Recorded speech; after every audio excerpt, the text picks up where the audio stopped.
Bonjour à tous, bienvenue dans cette nouvelle édition de TL7 Business. Très heureux de vous retrouver.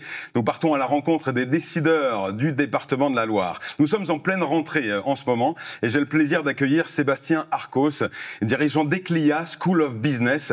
Sébastien Arcos, bonjour. Bonjour. Bienvenue dans cette émission. Vous allez nous présenter ce qu'est Eclia, les gens que vous formez et à quel métier vous les formez.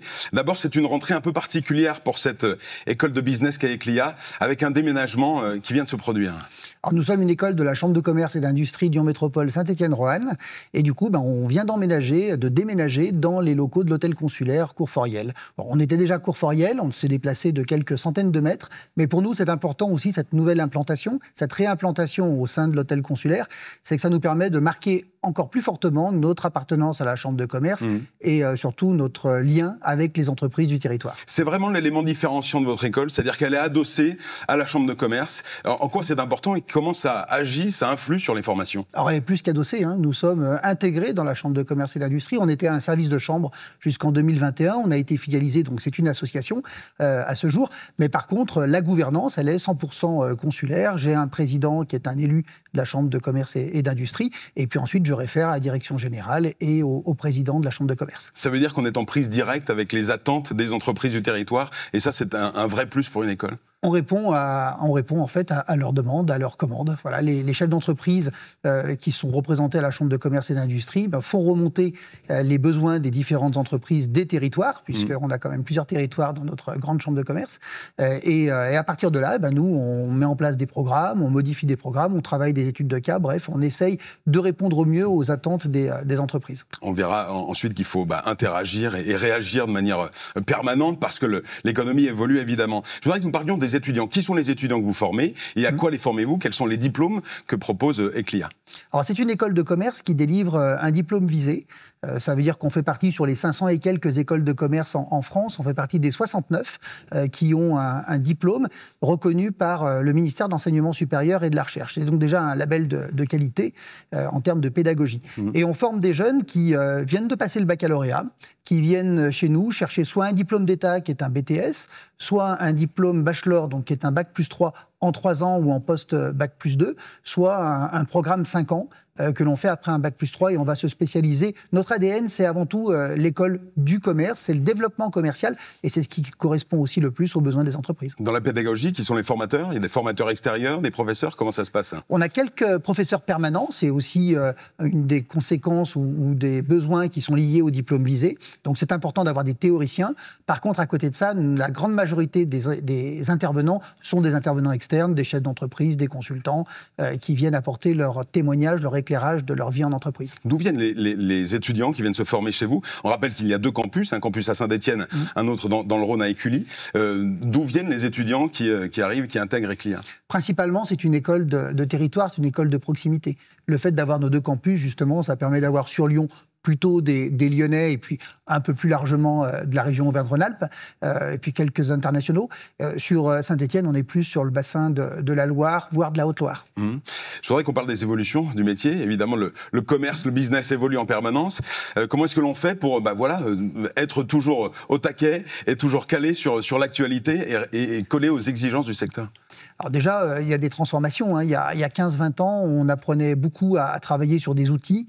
Aujourd'hui, les évolutions technologiques vont tellement vite que finalement, les outils deviennent très rapidement obsolètes. Donc, on travaille plutôt sur des méthodes qui sont des méthodes liées à la gestion de projet, au fait d'être adaptable, agile, d'aller chercher l'information, de se former tout au long de la vie.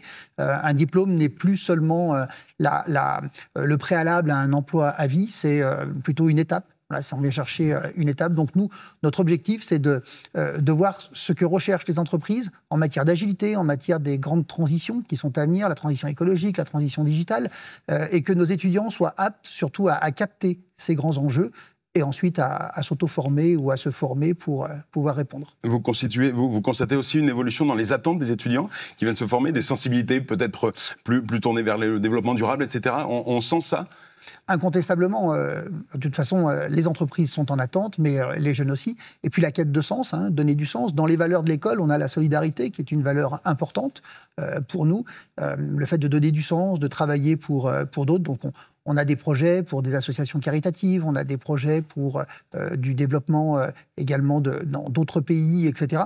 Et ça fait partie, je pense, des valeurs essentielles, mais qui apportent aussi de l'adaptabilité et l'agilité, puisque quand on travaille la gestion de projet, on travaille surtout la gestion des risques et puis le fait de devoir se remettre en question en permanence. Je voudrais que nous parlions d'inclusion. Alors ça concerne l'antenne lyonnaise d'Eclia School of Business, mais vous avez lancé une formation, c'est une première en France, à destination du public porteur de handicap.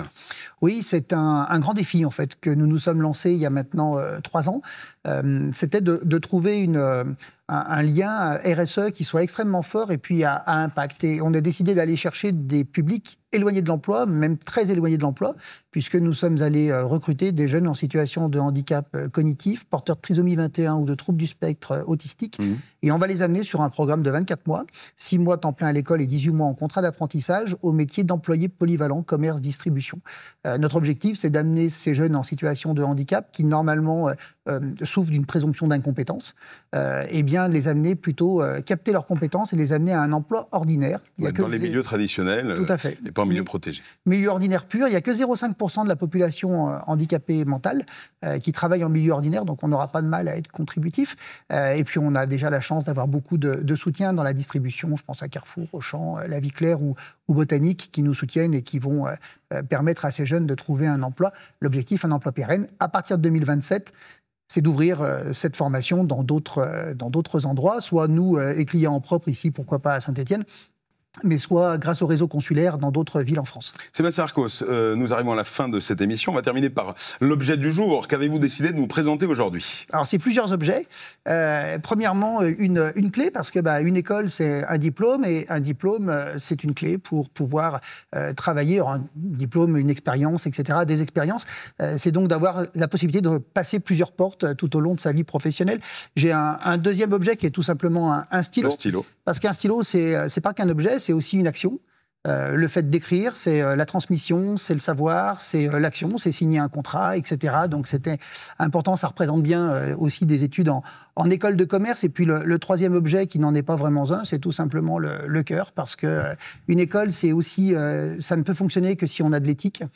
Donc c'est les respects de nos valeurs, et puis c'est le respect aussi de la solidarité, qui sont les valeurs fortes de l'école. Très bien, merci beaucoup. Petite question bonus, Sébastien Arcos, je profite de vous avoir là.